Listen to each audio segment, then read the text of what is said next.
E o nosso assunto agora é emprego. Depois de 22 meses de retração no mercado de trabalho, o Brasil registrou mais contratações do que demissões no mês de fevereiro. Vamos ver no quadro que preparamos com os dados do CAGED, o Cadastro Geral de Empregados e Desempregados. Olha só, foram criados mais de 35 mil empregos com carteira assinada no país. É o melhor resultado para o mês de fevereiro desde 2009.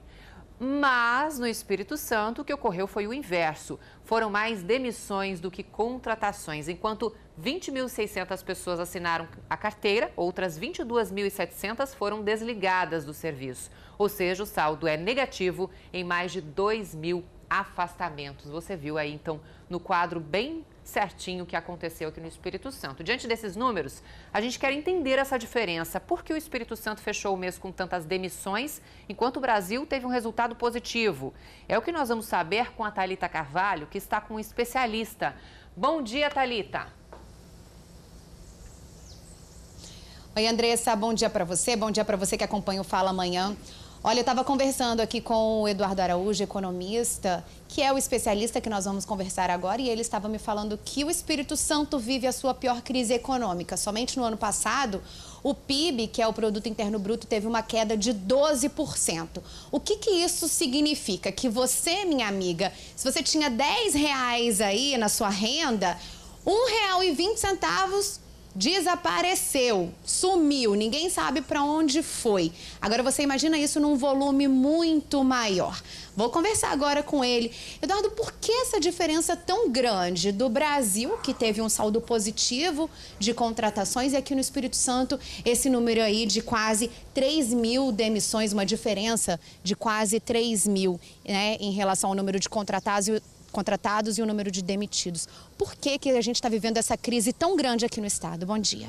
Bom dia, Andressa.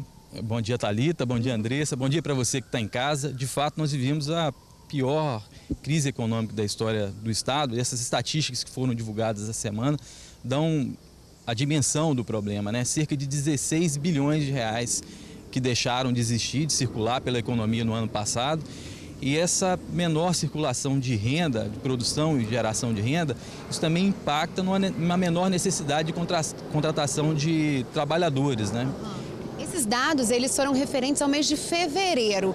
E todo mundo que mora aqui no Espírito Santo e no Brasil sabe que vivemos aí no mês de fevereiro uma crise de insegurança muito grande. Foram praticamente 2 semanas aí de comércio parado, né? O comércio ficou fechado durante uma semana, aí mais uma semana ali tentando recuperar.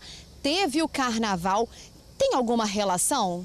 Os setores que mais sofreram com essas estatísticas que foram divulgadas pelo Ministério do Trabalho foram justamente o comércio, aparece lá como sendo um segmento mais afetado, e nós temos também a atividade da indústria de construção civil. Então, no início de janeiro, esses dados eles vinham sendo positivos, e agora, no mês de fevereiro, uma queda. Isso é uma notícia ruim para o mercado de trabalho no estado do Espírito Santo, porque o problema não é apenas o mercado formal.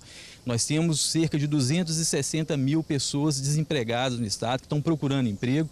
Isso representa, para quem está em casa ter uma ideia da dimensão, é como se fosse 2 vezes a população de Guarapari, um pouco mais que isso, procurando emprego aqui no estado. Então, isso tem uma relação também com a própria paralisação da Samarco aqui na atividade que representa, tem um papel muito importante na economia do estado. Essa atividade econômica não operando, e a previsão é que isso pode acontecer ainda esse ano de 2016, mas a gente não tem segurança de que isso vai acontecer. Então, por conta da paralisação dessa empresa e também da própria crise que nós vivemos no cenário nacional, a combinação desses 2 fatores é que fizeram esse retrocesso de 12% do PIB, e isso aí traz implicações imediatas no dia a dia da população através da elevação do desemprego. Você falou aí da população de Guarapari 2,5 vezes procurando emprego, mas por outro lado também temos empresas que não conseguem contratar porque não tem grana. E aí, como que a gente resolve essa situação? Esse é um processo difícil de recuperação. As empresas, elas, nesse processo de crise, vêm procurando elevar a produtividade, ajustar custos, mas de fato o sinal para a recuperação do país também, né? À medida que o país também vai se recuperando, a economia do Estado também pode apresentar uma mudança. Para quem está em casa e que está desempregado, o que precisa fazer mesmo é buscar uma requalificação profissional nesse momento. Então, é um processo de ajuste que todos os setores econômicos passam, e as famílias também têm procurado se ajustar, e a gente espera que em 2017, o início de 2018, nós já tenhamos uma recuperação da economia brasileira e que o Estado do Espírito Santo também possa usufruir dessa melhoria. Aquela expressão, né? Trabalhe e confia da bandeira do Estado, eu acho que é essa a mensagem que nós temos que buscar aí para os próximos meses. Thalita. Tá certo. Então, esse é o recado aí para você de casa. Trabalhe e confia. Pode falar, Andressa. Eu gostaria de saber o seguinte, ontem o presidente Michel Temer, até anunciou esse número bom para o Brasil de empregos numa entrevista coletiva. Isso é raro acontecer, normalmente eles só divulgam, o CAGED divulga e pronto. Já o presidente resolveu, então, divulgar uma entrevista coletiva por ser uma notícia boa.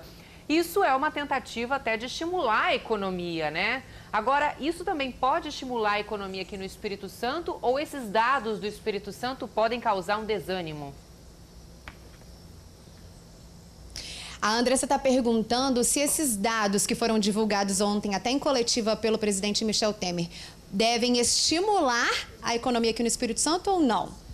Esses dados do desempenho do país, né, de fato, são bons indicadores. Nós estamos no fundo do poço, né? Como se, para os economistas, a situação da economia ela deixou de piorar. Então, já é um sinal, né? Os próximos meses, essa recuperação da taxa de emprego, isso deve acontecer aos poucos, mas para o Estado do Espírito Santo, de fato, né, essa crise de segurança atrapalhou, algumas empresas que já estavam sofrendo muito acabaram fechando as portas também. Então, é um processo que nós vamos construir esse futuro dos próximos meses, né? Não dá para dizer exatamente que nós estamos condenados a ter uma queda da atividade econômica no final do ano, porque isso vai depender de toda a articulação para atrair investimentos. E eu acho que esse é o caminho, a gente conseguir criar condições para as empresas operarem aqui no Estado de uma forma mais produtiva e competitiva. Para a gente finalizar, uma última pergunta. O mercado informal, ele é prejudicial à economia, não só do Espírito Santo, mas de todo o Brasil?